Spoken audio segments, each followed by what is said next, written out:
May I come in?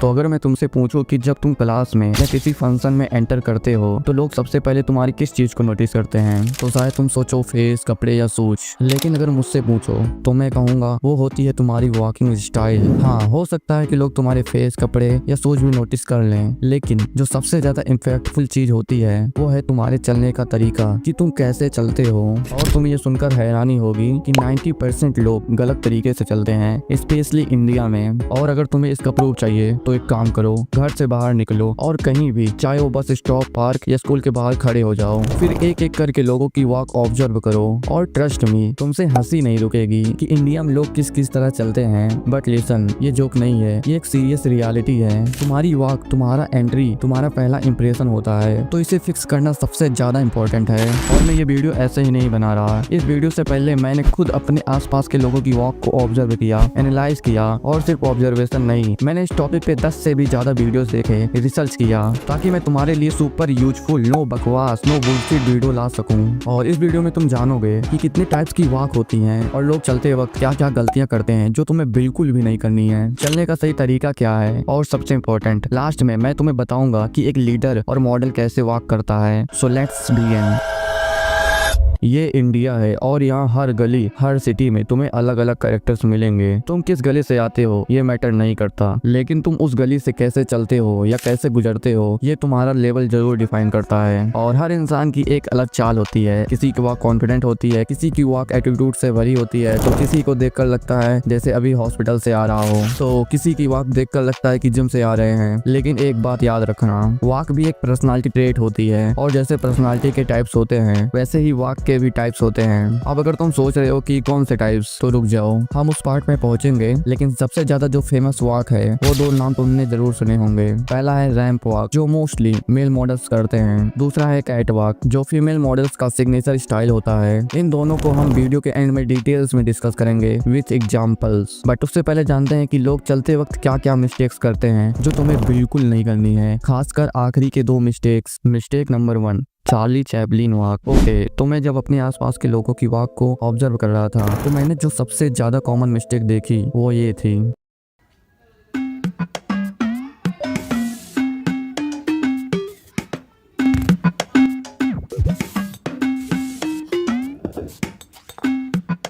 बहुत सारे लोग ऐसे चलते हैं जैसे चार्ली चैपलिन चलता है, जिसे ओवरऑल वॉक फनी लगती है। अब तुम सोचोगे क्या फर्क पड़ता है? फर्क पड़ता है क्योंकि जब तुम्हारी वॉक फनी लगती है तो लोग तुम्हें सीरियसली लेना ही बंद कर देते हैं। जब मैं स्कूल में था तो एक लड़का था जो मैथ में बहुत अच्छा था और वो हमेशा मैथ में टॉप करता था, लेकिन जब भी वो चलता था ना, लोग उसका मजाक उड़ाते थे। क्यों? क्योंकि वो भी ऐसे ही चलता था, जिससे उसकी वॉक उसकी पर्सनालिटी का कॉन्फिडेंस ही खत्म कर रही थी। उसकी नॉलेज पावरफुल थी, लेकिन उसका वॉक उसके कैरेक्टर को कॉमेडी बना रहा था। तो तुम्हारा क्वेश्चन हो सकता है कि इसका सोल्यूशन क्या है? तो इसका सोल्यूशन है, जब भी चलो तो अपने दोनों पैर सीधा और एकदम स्ट्रेट रखो, जैसे तुम्हारे पैर के नीचे रेलवे ट्रैक हो, जैसे दो स्ट्रेट लाइन, तुम्हें उसी लाइन पर चलना है। पैर को ज्यादा अंदर या बाहर नहीं करना है, पैर को पैरेलल रखना है। लेकिन प्रॉब्लम सिर्फ इतनी सी नहीं है, अगले मिस्टेक को तो फिक्स करना और भी जरूरी है। तो यहीं पर आती है मिस्टेक नंबर 2, फास्ट और स्लो वॉक। कुछ लोग इतना स्लो चलते हैं कि लगता है इनकी जिंदगी रिवर्स में चल रही है, और कुछ लोग ऐसे भागते हैं जैसे एग्जाम में लेट हो रहे हैं। मुझे याद है स्कूल में एक लड़का होता था रोहित, जब भी हम लोग उसे देखते थे तो लगता था जैसे उसके पीछे कोई भाग रहा है। इतना फास्ट चलता था कि उसके साथ चलते वक्त लगता था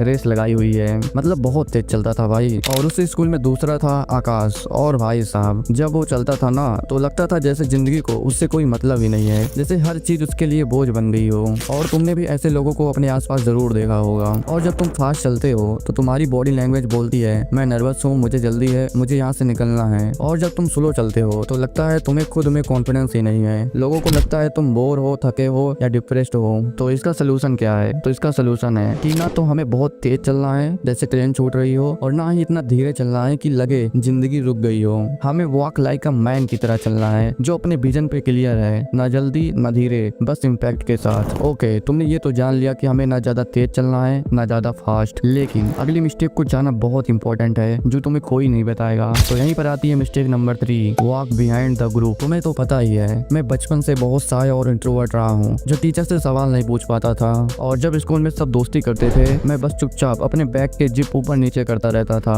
और जब भी स्कूल में लंच ब्रेक होता या ग्रुप एक्टिविटी होती, सब बच्चे एक साथ हंसते खेलते आगे चलते और मैं हमेशा उनके पीछे चलता था। क्यों? क्योंकि मेरे स्कूल में लड़के लड़कियां सभी पढ़ती थी और जब लंच ब्रेक होता था तो मैं अपने क्लास के ग्रुप के साथ चलता था पीछे। क्यों? क्योंकि मुझे लोगों का जब भी अटेंशन मिलता था तो मैं अनकंफर्टेबल फील करने लगता था, इसलिए मैं कभी अकेला नहीं चलता था क्योंकि सभी लोग देखते थे, जिससे मुझे बहुत बहुत अनकंफर्टेबल फील होता था। लेकिन तुम्हें ये गलती नहीं करनी है। मान लो अगर तुम किसी ग्रुप में हो, चाहे दोस्तों के साथ स्कूल में या किसी इवेंट में या रोड पर वॉक कर रहे हो, तो हमेशा याद रखना ग्रुप के बीच में चलो, न ज्यादा आगे न ज्यादा पीछे, बीच में जहाँ तुम विजिबल हो, जहाँ तुम्हारी प्रेजेंस मैटर करती है। और अगर तुमने पीकी ब्लाइंडर्स देखा है ना, तो तुम्हें थॉमस शेल्बी याद होगा। वो कभी भी ग्रुप के कोने में नहीं चलता, हमेशा ग्रुप के बीच में चलता है। क्यों? क्योंकि जब कोई बीच में चलता है तो सबसे पहले नजर उसी पर पड़ती है, लीडरशिप वहीं से शुरू होती है। लोग उसके वॉक को फील करते हैं, उसकी प्रेजेंस को नोटिस करते हैं और बिना कुछ बोले भी उसका ऑरा सब पे भारी पड़ता है। इसीलिए तो जितने भी परफॉर्मेंस होता है उसमें मेन कैरेक्टर को हमेशा बीच में रखा जाता है। तो याद रखना, जब तुम ग्रुप के बीच में चलते हो तो तुम कह रहे होते हो मैं फॉलोअर्स नहीं लीडर बनने आया हूँ। ओके, मैं तुम्हें याद दिला दूं कि लास्ट की 2 मिस्टेक बहुत इंपॉर्टेंट है, तो उसे मिस मत करना। Mistake number 4, tiny steps. मुझे याद है एक बार अपने दोस्त के स्कूल में गया था, बहुत सारे नए लोग थे और मैं एक बंदे को ऑब्जर्व कर रहा था जो स्टेज की तरफ जा रहा था और उसकी वॉक ने सबका अटेंशन ले लिया, बट गलत रीजन के लिए। वो छोटे छोटे कदम ले रहा था, जैसे हर स्टेप के बाद उसे सोचना पड़ रहा हो कि अगला कदम लेना सेफ भी है या नहीं। उसका बॉडी पोस्चर भी धीरे धीरे झुक गया, जैसे उसके अंदर कॉन्फिडेंस का बैलेंस ही ना हो। और ऑडियंस ने क्या नोटिस किया, ये बंदा स्टेज पे चढ़ तो गया लेकिन अपने प्रेजेंस से गया गुजरा लग रहा है। ओके, तो मैं तुम्हें ये स्टोरी से बताना क्या चाहता हूँ, बताना क्या समझाना ये चाहता हूँ कि तुम्हें कभी भी छोटे छोटे कदम नहीं लेने, कॉन्फिडेंट और स्टेबल स्टेप्स लेने हैं। मतलब न ज्यादा छोटे न ज्यादा लंबे। ओके, जो नेक्स्ट मिस्टेक है ना, वो तुम्हारी ओवरऑल वॉक और बॉडी लैंग्वेज को कंफ्यूज और ऑकवर्ड बना देता है। तो वो है mistake number 5, cross leg walking. सोचो तुम स्कूल में हो, लंच ब्रेक के बाद तुम प्लेग्राउंड से क्लास की तरफ जा रहे हो, लेकिन तुम ऐसे चलते हो कि तुम्हारा एक पैर बार बार दूसरे के आगे क्रॉस करता है, जैसे तुम जिगजैग लाइन में चल रहे हो, जैसे तुम्हारा बैलेंस ही प्रॉपर नहीं है। और तुम ये सुनकर हैरानी होगी, जब तुम ऐसे चलते हो तो तुम्हारी वॉक लड़कियों की तरह लगती है। मेरे स्कूल में एक लड़का था, नाम नहीं लूंगा, लेकिन जब भी वो चलता था उसके पैर आपस में क्रॉस होते थे हर स्टेप में, और उसका चलने का स्टाइल इतना ऑकवर्ड लगता था कि सबको लगता था जैसे वो लड़कियों की तरह चल रहा हो। क्लास के कुछ लड़के उसका मजाक उड़ाते थे, उसके पीछे से उसकी वॉक कॉपी करके हंसते थे। और सबसे बुरा पार्ट, उसने कभी किसी को कुछ नहीं कहा, बस चुपचाप सब झेलता रहा। लेकिन जब मैंने जो कुछ भी सीखा था और जो कुछ भी मुझे आता था वो सब बताया, तो उसने मेरी बात सीरियसली ली और सिर्फ कुछ दिनों में उसकी वॉक इतनी कॉन्फिडेंट हो गई कि जो लोग पहले मजाक उड़ाते थे अब बस उसके वॉक और चेहरे को देखते रहते हैं। तो समझना ये है हमें कि जब भी चलो तो पैर स्ट्रेट पैरेलल रखो, न क्रॉस करो न जिगजैग। सोचो जैसे तुम्हारे दोनों पैर रेलवे ट्रैक पे चल रहे हो, सीधा स्टेबल कॉन्फिडेंट। ओके, अब तुमने ये तो समझ लिया कि पैर क्रॉस नहीं करना है, लेकिन जो अगली मिस्टेक है ना, वो तुम्हारा दिमाग खोल के रख देगी। तो यहीं पर आती है mistake number 6, walking but not maintain eye contact. मुझे याद है मैं जब स्कूल में था तो मैं भी ऐसे ही चलता था। जब भी किसी क्लासरूम के पास में गुजरता और सामने कोई टीचर या लड़की खड़ी होती तो मेरी आंखें या तो जमीन पर होती थी या इधर उधर भागने लगती थी और मैं तेजी से वॉक करने लगता था। क्यों? क्योंकि मुझे लगता था अगर आंखें मिल गई किसी से तो दिक्कत हो जाएगी। बट वो स्कूल टाइम था, तब सोशल फियर और ओवर थिंकिंग नॉर्मल थी। लेकिन अब मैं बड़ा हो गया हूँ, कॉलेज में आ गया हूँ, पर अब भी जब मैं रोड पर या साइकिल से जा रहा होता हूँ और सामने कोई लड़की या बड़े उम्र के लोग मिल जाते हैं तो मेरे अंदर फिर से वही नर्वसनेस आ जाती है। एक छोटी सी आंख मिलाना भी अनकंफर्टेबल फील करवाता है और आई कांटेक्ट कॉन्फिडेंस की पहली चाबी है। बट अब तुम्हें ये मिस्टेक नहीं करनी है। क्यों? क्योंकि आंखों का कांटेक्ट ही तुम्हारा सबसे बड़ा कॉन्फिडेंस सिग्नल होता है। अगर तुम सिर्फ 2 सेकंड के लिए भी सीधा काम और रिलैक्स आई कांटेक्ट बनाते हो तो लोग ऑटोमेटिकली सोचने लगते हैं ये बंदा श्योर है अपने प्रेजेंस को लेके, ये बंदा कॉन्फिडेंट है। तो क्या करो, चलते वक्त सर थोड़ा सा ऊपर रखो, नजरें नेचुरल या फ्रंट डायरेक्शन में। अगर किसी से आई कांटेक्ट हो जाए तो हल्की सी जेंटल स्माइल दे दो, बस इतना सा एक्ट तुम्हें सबसे अलग बना देता है। ओके, तो ये थी कुछ बेसिक मिस्टेक जो तुम्हें चलते वक्त बिल्कुल नहीं करनी है। और अब बात करते हैं कि चलने का सही तरीका क्या है। ओके, तो चलने का सही तरीका क्या है? सिंपल है, शोल्डर बैक रखो, हाथ पॉकेट से बाहर, आई कांटेक्ट रखो, सीधा चलो। और हॉनेस्टली 90% यूट्यूबर सही बोलते हैं और सही भी है, लेकिन सिर्फ ऐसे चलने से तुम स्टैंड आउट नहीं करते, सिर्फ टेक्निक से कोई बंदा अल्फा नहीं लगता। अगर तुम्हें ये समझना है कि एक मॉडल कैसे वॉक करता है या एक बंदा सिर्फ चलने के स्टाइल से कैसे सबका अटेंशन ले लेता है, तो ये वीडियो पूरा देखना।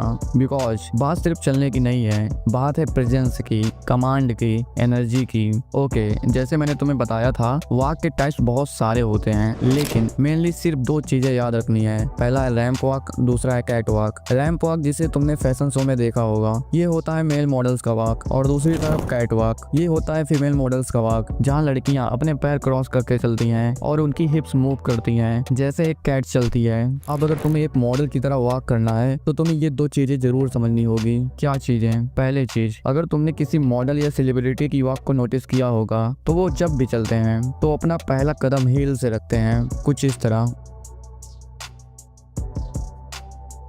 उससे उनका वॉक ग्राउंडेड और कॉन्फिडेंट लगता है। और दूसरी चीज जो मैंने एक मॉडल और लीडर की वॉक में नोटिस की है, जब भी वो वॉक करते हैं तो उनका शोल्डर स्लाइटली स्विंग करता है, कुछ इस तरह। बस एक नेचुरल रिलैक्स मोमेंट, न ज्यादा न कम, बस नेचुरल रिदम में, जो तुम्हारी वॉक को रोबोट जैसा नहीं, एक कॉन्फिडेंट ह्यूमन जैसे बनाता है। तो अगर तुम सिर्फ सीधा चलते हो तो वो बेसिक है, हर कोई करता है, लेकिन अगर तुम अपनी वॉक में 2 सिंपल चीजें ऐड करते हो, पहला हील पहले रखना और दूसरा शोल्डर को नेचुरल स्विंग करना, बस ये 2 चीजें, और तुम्हारी वॉक नॉर्मल लोगों की वॉक से 10x बेटर लगने लगेगी।